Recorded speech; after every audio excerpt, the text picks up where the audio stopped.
Hello नमस्कार। Welcome to Hindi classes with Atul. आज की इस वीडियो में हम सुमित्रा नंदन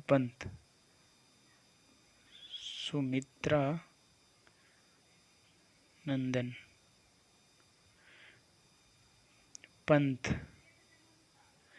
जी की जो कविता रहती है संध्या के बाद, इसकी हम चर्चा करेंगे। और ये रहती है क्लास 11वीं की हिंदी की अंतरा पुस्तक, और जो कि चैप्टर नंबर रहता है 14, जो कि पद्य खंड जो ये रहता है, पद्य खंड का रहता है संध्या के बाद। तो चलिए शुरू करते हैं इसको।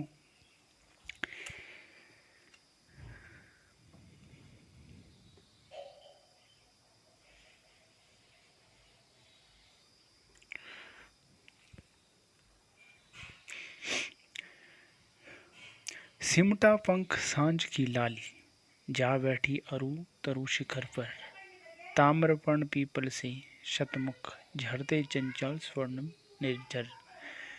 तो सुमित्रा नंदन पंत ने इसमें संध्या के समय होने वाले परिवर्तन को जो है यहाँ इस कविता में जो है बताया।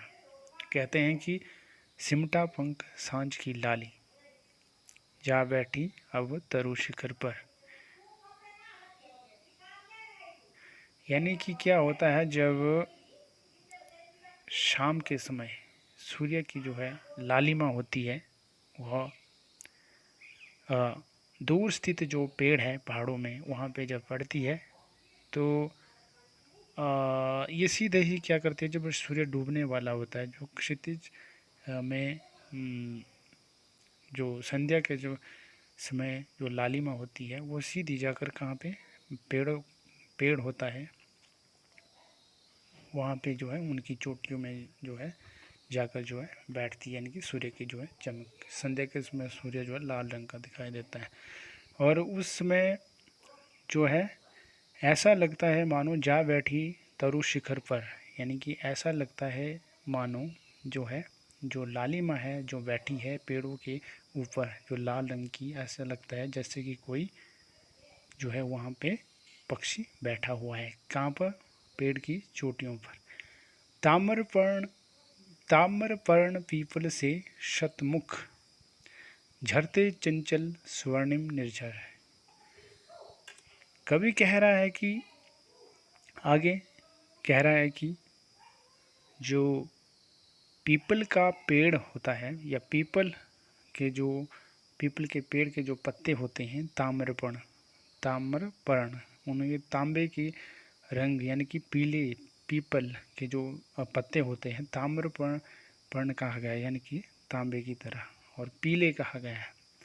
से शतमुख यानी कि 100 मुख वाले, जो पीपल के जो पेड़ के जो पत्ते होते हैं शतमुख वाले, जो पीले रंग के होते हैं, ताम्र पर्ण पत्ते, झरत चंचल स्वर्णिम निर्झर।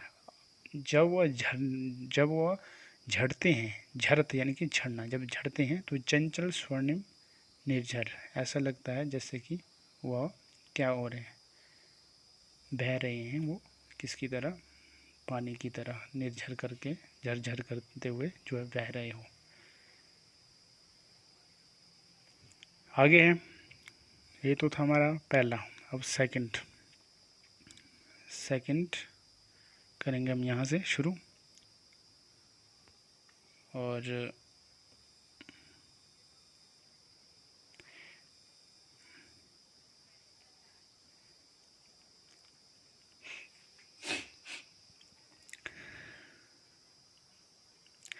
सेकंड रहेगा हमारा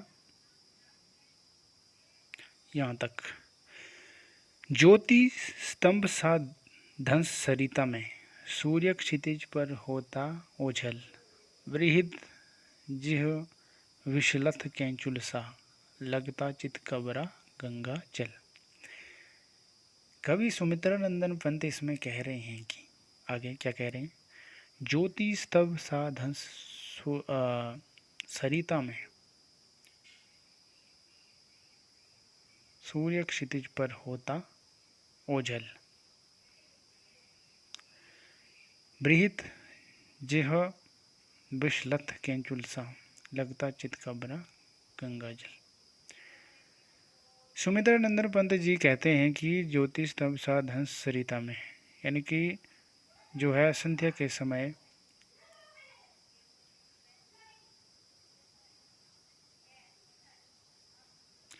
सूर्य जो है डूबने से पहले जो अपनी जो परवैंगनी जो किरणें होती है उनको जो बिखेर देता है।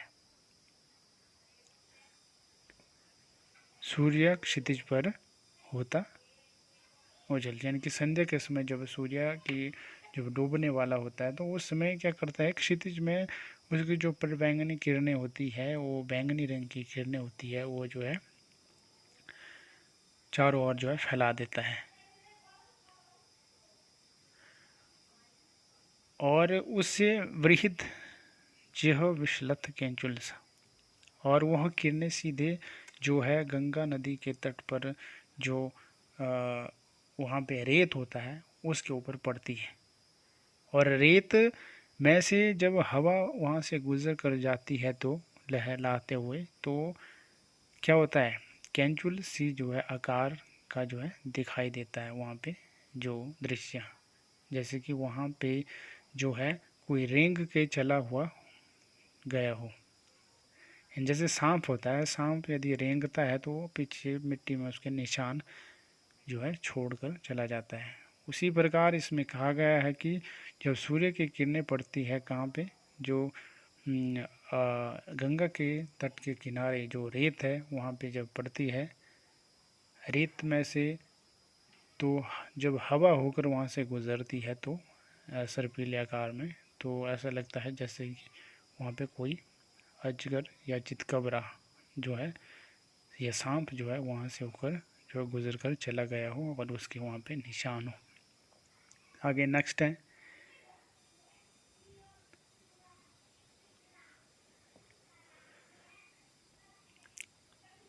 तीसरा होगा हमारा यहाँ तक लवोपल तक। ठीक,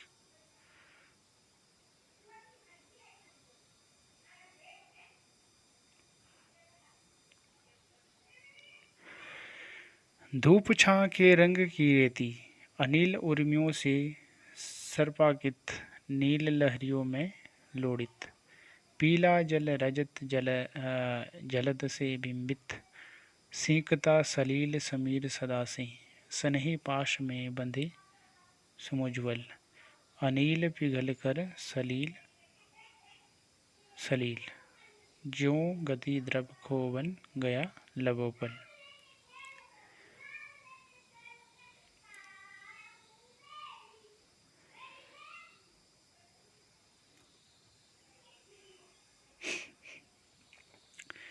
इसमें कवि क्या कह रहा है, धूप के रंग की रेती, धूप छां के रंग की रेती, अनिल उर्मियों से सर्पाकित,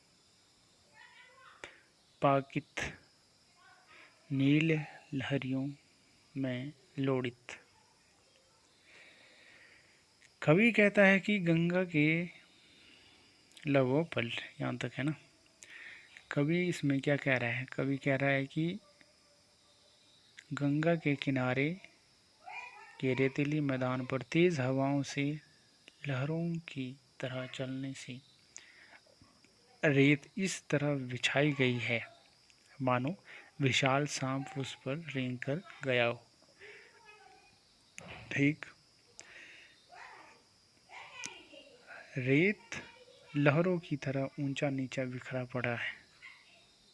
जिस प्रकार से जो लहर होती है उसमें से देखा होगा आपने, ऊंचा नीचे जो है पड़ती है, और उसी प्रकार से यहाँ पे रेत के बारे में कहा गया है कि अब लहर की तरह जो है ऊंचा नीचा हो गया है या बिखरा पड़ा है। उधर गंगा का जल नीली लहरों के रूप में शोर मचाता हुआ पीली रेत पर चमकता पीला गंगा जल आकाश में उड़ते सफेद बादलों की परछाई में चमक रहा है। कवि इसमें आगे कह रहा है कि रेत, जल और वायु का तो बहुत पुराना प्यार का रिश्ता है इन तीनों का। ये प्यार के उज्जवल रिश्ते में बंधे अर्थात बहने की क्षमता खो देते हैं तो जमकर ठोस ओलों में बदल जाते या जाता है। जब पानी जो है मूवमेंट जब छोड़ देता है तो क्या होता है कि ठोस बन जाता है। कैसे? बर्फ़ के जो ओले जैसे होते हैं ठोस। ठीक है, तो ये हमारा हो गया है। अब चलते हैं नेक्स्ट के ऊपर। शंख घंट बजते मंदिर में, लहरों में होता लय कंपन, दीप शिखा सा ज्वलित कलश। दीप शिखा सा ज्वलित जो है ज्वलित कलश, ये होगा हमारा। इसमें क्या कह रहे हैं कवि? कवि कह रहे हैं कि संध्या के समय शंख घंट बजते मंदिर में। संध्या के समय जो है मंदिर में जो श्रद्धालु लोग आते हैं मंदिर में दर्शन करने के लिए भगवान के, तो वहाँ पे जो है शंख बजाते हैं, शंख बजाते हैं और घंटियाँ बजाते हैं और वहाँ पे पूजा अर्चना करते हैं। लहरों में होता लय कंपन, और गंगा के जो जल होता है वहाँ पे जो शंख और घंटी जो बजती है जो मंदिर में, उसकी कंपन जो है गंगा के जल में भी जो है सुनाई देने लगती है। उनकी ध्वनि से जो है गंगा का जल क्या होता है, कंपन करने लगता है। दीप शिखा सा ज्वलित कलश। दीप शिखा, दीप यानी कि दीपक, शिखा सा, और वहाँ पे जब दीपक को जलाते हैं मंदिर में, जो शिखा सा ज्वलित कलश, जो मंदिर का जो कलश होता है वो ऐसा लगता है जैसे कि दीपक की तरह जो है, जो जिस तरह से दीपक जो है जला हुआ होता है एकदम से स्थिर होता है, उसी तरह जो कलश भी जो है कि चमक कर रहा है। और जैसे कि कलश जो है ईश्वर की क्या कर रहा हो, ईश्वर की जो है अर्चना कर रहा हो, ईश्वर के सामने जो है खड़ा हो। आगे है, नभ में उठकर करता निराजन, यानी आकाश में जो उठकर जैसे ईश्वर के आगे जो है प्रार्थना कर रहा हो या नतमस्तक हो रहा हो, कौन? जो है कलश। आगे है नेक्स्ट जो रहता है 5th, तट पर बगुलों सी वृद्धाएं, विधवाएं जब ध्यान में मगन, मंथर धार में बहता जिनका अदृश्य गति अंतर रोंदन।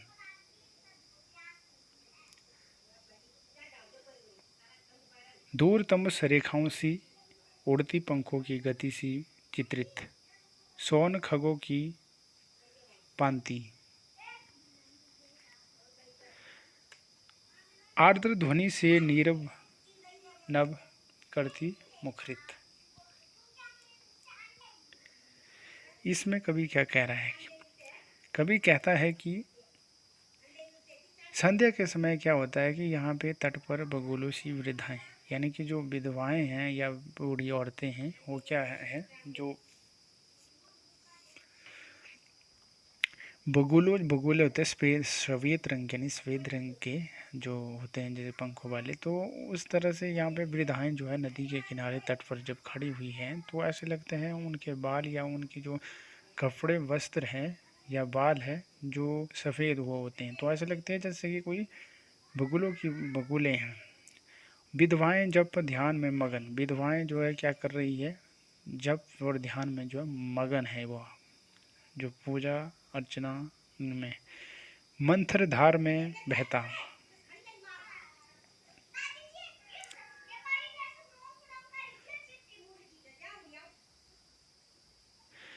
मंथर धार में बहता, और इन विधवाओं का जो है जप ध्यान में मगन है, पूरी तरह मंत्र धार में बहता है। यानी जिस प्रकार से जो है पानी भीतर जो है पानी अपने भीतर जो है जो धार होती है उसकी वो बहती है उसके भीतर ही, उसी प्रकार यहाँ पे जो है वृद्धों की जो विधवाएं हैं और बूढ़ी औरतें हैं उनका जो है करुणा दुख ये सारी चीज़ें जो है उनके भीतर ही जो विद्यमान है। यानी कि ये घुट रही अपने दुख में, जिनका अदृश्य गति अंतरोदन, यानी कि उनका जो रोदन है वो जो अदृश्य है, अंदर ही अंदर वो घुट रही है, रो रही है अपने दुख में। दूर तमस रेखाओं सी उड़ती पंखों की गति सी चित्रित। और आगे कवि कह रहा है कि दूर तमस रेखाओं सी, यानी कि जो है तमस होता है अंधकार, रेखाओं सी, उड़ती पंखों की गति सी चित्रित, सोन खगों की भांति। और आकाश में कभी कहता है कि आकाश में जो सोन नाम का जो पक्षी होता है वह जो ऊंची उड़ान उड़ता है, और उड़ते समय जो है वह जो है एक कतार में होकर पक्षियों के साथ सामूहिक रूप से जो है उड़ता है। और जब वह पंखों को जो है फैलाता है ऊपर नीचे उड़ते हुए, सभी ग्रुप समूह में जो है जब उड़ते हैं तो ऐसा उनकी ऐसा लगता है जैसे कि रेखाएं जो है ऊपर नीचे हो रही है। आर्द्र ध्वनि से नीरव नभ करती मुखरित।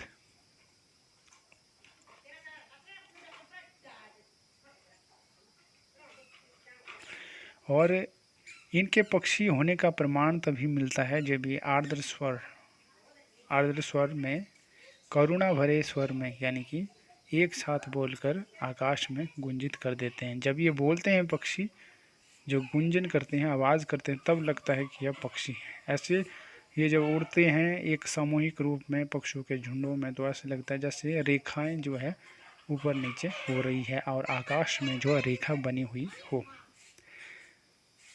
आगे चलते हैं।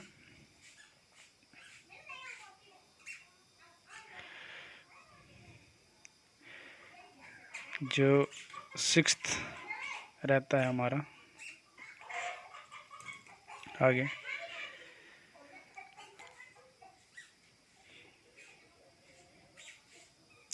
स्वर चूर्ण सी उड़ती गोरज, किरणों की बादल सी जलकर, सनन तीर सा जाता नभ में, ज्योति पंखों कंठों का स्वर।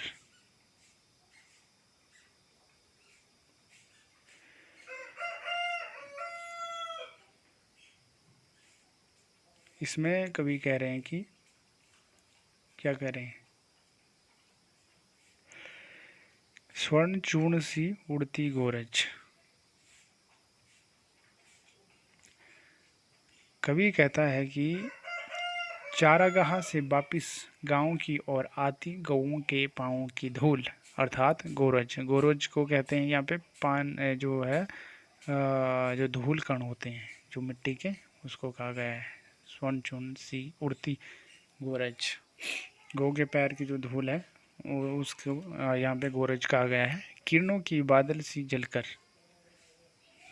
जब यानी कि चारागाह से वापस लौटते हैं जो पशु या फिर गाय, तो उसमें उनके पैरों से होकर जो मिट्टी की जो धूल है या गोरज है वह उड़ जाती है, किरणों की बादल सी जलकर। तो ऐसा लगता है मानो जैसे कि आकाश से कोई बादल है वह जो है सूर्य की किरण से जो है जलकर नीचे बह रहा हो या फिर उड़ रहा हो धूल। आगे क्या है, सनन तीर सा जाता नभ में, ज्योतित पंखों कंठों का स्वर।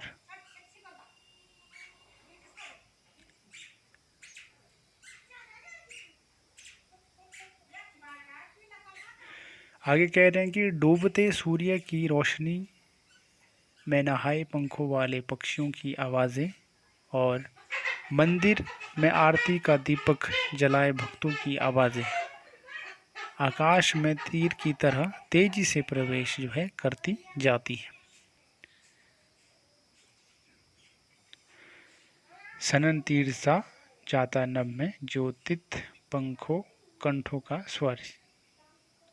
यहाँ पे आगे है, नेक्स्ट, लौटे खग गाय घर लौटी, लौटे कृषक शांत शलथ डगधर, छिपे गृहों में मलान चराचर, छाया भी हो गई अगोचर, लौट पेट से व्यापारी भी जाते घर, उस पार नाव पर ऊंटों घोड़ों के संग बैठे। आ गया खाली बोरों पर हुक्का भर।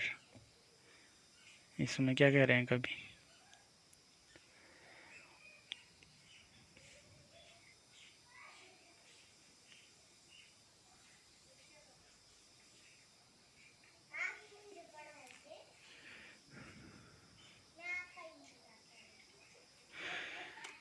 कभी कह रहे हैं कि लौटे खग गाय घर लौटी, यानी कि जो संध्या के समय जब अंधेरा होने वाला होता है तो उस समय क्या होता है कि लौटे खग, खग यहाँ पे पक्षी को कहा गया, यानी कि पक्षी जो है घर घोंसलों में अपने लौटते हैं।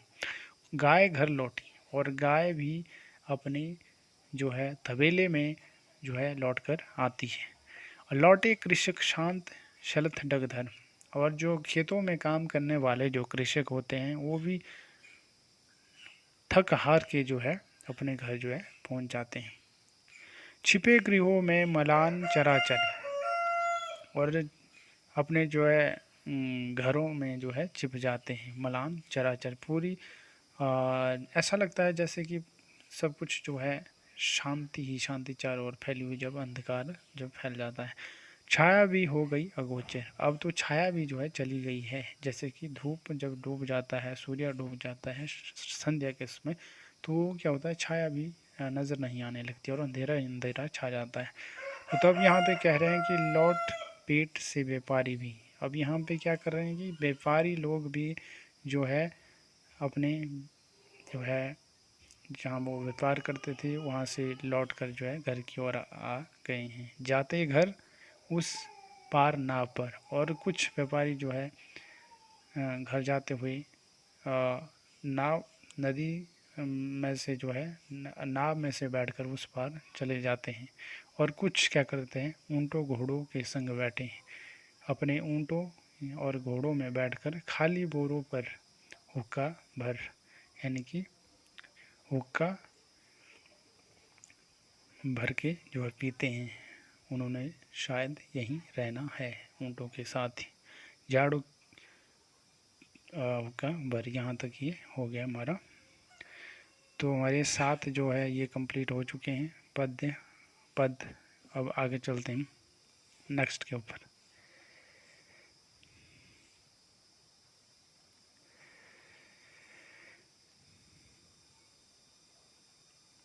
ये हमारा 8वां रहेगा।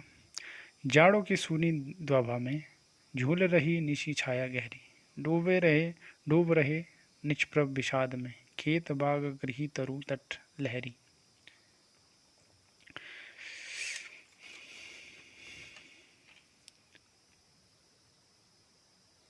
इसमें क्या कह रहे हैं कवि? इसमें कवि कहता है कि सर्द मौसम की सूनी शाम में रात की गहरी छाया झूम रही है, अर्थात यानी कि रात्रि का अंधकार बहुत जल्दी उतर आता है। किसमें? सर्दी के समय। शाम शीघ्र ही ढल जाती है सर्दी के समय, शीत ऋतु के समय। गांव के बाग, खेत, घर, वृक्ष, नदी तथा नदी तट, यहाँ तक कि नदी की लहरें भी उदास से वातावरण में डूब जाती है। चारों ओर हल्का अंधेरा छा जाता है। अब है आगे 9 नंबर। इसमें क्या है? बिरहा गाते गाड़ी वाले, भूख भूख कर लड़ते कुकर, हुआ करते सियार, देते विषण निशी वेला को स्वर। यहाँ कवि कह रहा है कि सुमित्रानंदन पंत जी कहते हैं कि विरह गाते गाड़ी वाले, यानी कि जो है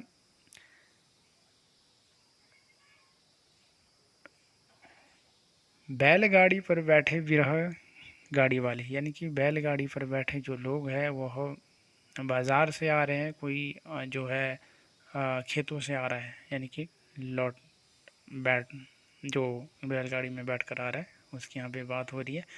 भूख भूख कर लड़ते कुकर, और आ तो रहे हैं और विरह गीत गा रहे हैं। आदमी क्या कर रहे हैं, विरह गीत गा रहे हैं। ये जो आ रहे हैं कौन, जो है लोग आ रहे हैं। कहाँ से, कोई खेत से आ रहा है तो कोई बाज़ार से आ रहा है, और ये विरह गीत जो है गा रही हैं। आगे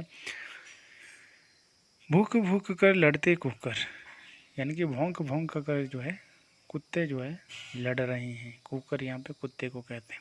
हुआ हुआ करते सियार, और जो झाड़ियों में से जो छुप करके जो सियार यानी कि गीदड़ है, वह हुआ हुआ की आवाज़ जो है किए हुए है। देते विष्णु निशी वैला को स्वर, यानी कि जो सियार यानी कि गीदड़ की आवाज़ है और कुत्तों की आवाज़ है, और इनकी जो आवाज़ों से क्या होता है कि निशी बेला जो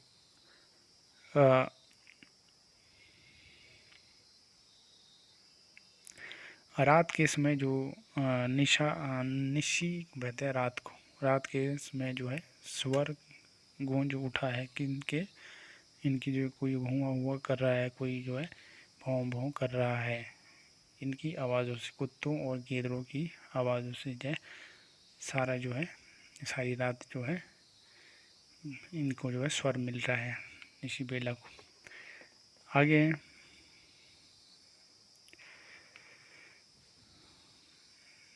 10 तक करेंगे आज हम इस वीडियो में।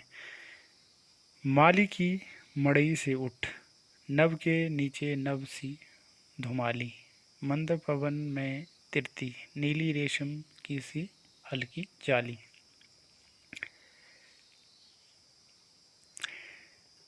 सुमित्रानंद पंडित जी कहते हैं कि माली के घर से जो है धुआं आ रहा है। माली की मड़ई से उठ, जो है क्या उठ रहा है, धुआं उठ रहा है। नभ के नीचे नभ सी धुमाली, क्योंकि उसने जो है आग जलाई हुई है और वहाँ से जो धुआं निकल रहा है। नभ के नीचे नभ सी धुमाली, और यानी कि नभ यानी आकाश के नीचे जो है आकाश सी धुमाली, यानी कि धुआं निकल रहा है। मंद पवन में तिरती, जो मंद होता है धीमी, जो पवन होता है हवा, मंद पवन से जो है तिरती में जो है तैर रहा है क्या, धुआं। और नीली रेशम की सी हल्की जाली, और उसमें से जो हवा जब पड़ती है उस धुआं में से, तो ऐसा लगता है जैसे कि उस हवा ने जो है नीले रेशम की सी जो है जाली बना दी है हल्की सी। तो बस यहीं तक थी यह आज की वीडियो, जो कि हमारा जो है 10 जो है पद जो हो चुके हैं, और इसके बाद